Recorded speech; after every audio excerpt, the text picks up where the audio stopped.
Olá, graça e paz, queridos. Hoje eu quero meditar um pouco sobre o apóstolo Paulo. Você já parou para pensar na vida desse grande homem de Deus, desse gigante da fé, que é um exemplo para nós hoje? Você parou para pensar em tantas dificuldades, lutas, angústias, tormentos, perseguições? Talvez a escassez de suprimentos esse grande homem de Deus passou, né? E quando nós vemos nas páginas da palavra de Deus apóstolo Paulo falando, nós não vemos o que normalmente ou aquilo que pode acontecer quando passamos por períodos muito longos de sofrimento, de situações difíceis. Nós não vemos um apóstolo Paulo amargurado, um apóstolo Paulo triste, ranzinza, um apóstolo Paulo desesperançado. Pelo contrário, nós vemos um apóstolo Paulo feliz, um apóstolo Paulo que sabia se alegrar no meio das dificuldades, um apóstolo Paulo que sabia se contentar em meio a tantos problemas, um apóstolo Paulo que aprendeu a viver a vida com Cristo, né? Ele aprendeu a viver a vida cristã. E nós vemos que o segredo do apóstolo Paulo, e também um incentivo e também algo para nós pensarmos se assim também estamos fazendo, é que Paulo ele estava com seu olhar sempre fixo nas coisas espirituais. O olhar de Paulo estava fixo nas coisas do alto. Ele pensava nas coisas do alto, ele buscava as coisas do alto, e ele esperava e ansiava pelas coisas do alto, pelas coisas que ainda viriam. Por isso que em algumas passagens, como por exemplo essa agora que eu vou ler, de Romanos 8, versículo 18, o apóstolo Paulo ele escreve assim: porque para mim tenho por certo que os sofrimentos do tempo presente não podem ser comparados com a glória a ser revelada em nós. Olha o que o apóstolo Paulo escreve aqui. Ele sabia que por mais que ele sofresse nessa vida, por mais que ele passasse por situações difíceis, ainda assim valeria a pena. Ainda assim, tudo isso que ele estava passando iria se transformar em algo muito maravilhoso, muito bom. O apóstolo Paulo tinha em mente que ele esperava nas promessas do Senhor. Ele sabia que aquilo que Deus preparou para aqueles que o amam, olho nenhum viu, nem ouvido ouviu.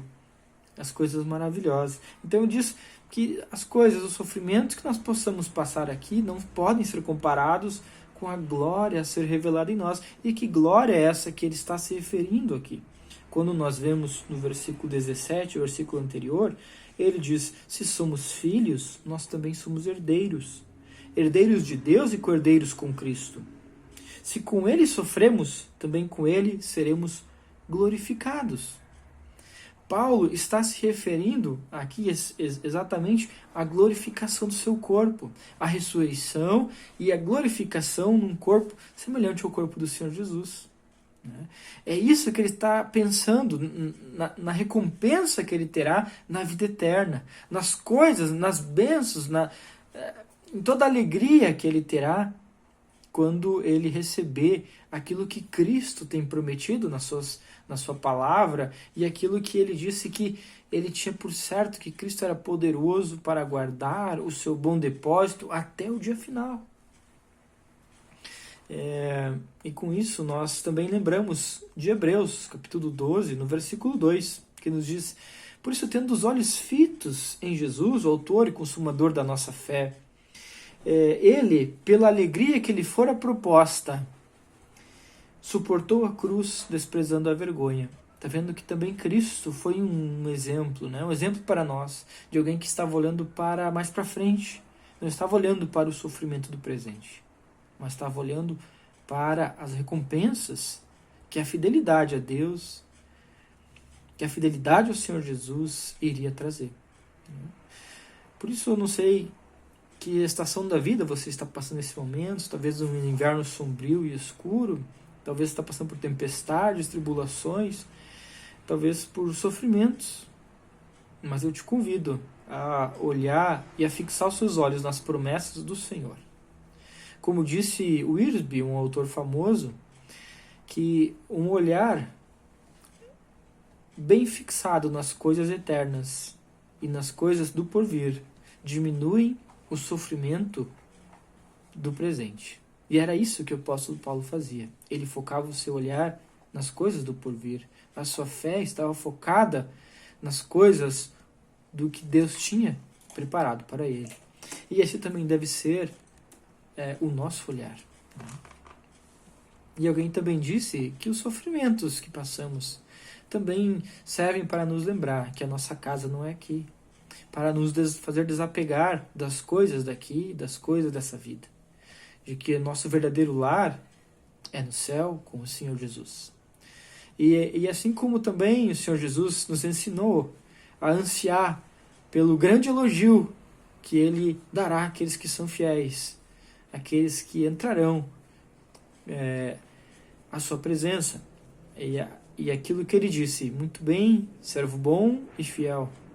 Foste fiel no pouco, sobre o muito te colocarei. Entra na alegria do seu Senhor. Alegria, esperança, paz,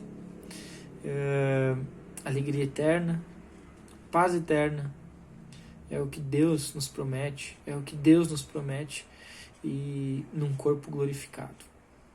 Por isso que nosso olhar, nossa vista não deve estar fixado nas coisas aqui, mas naquilo que o Senhor Jesus prometeu na sua palavra.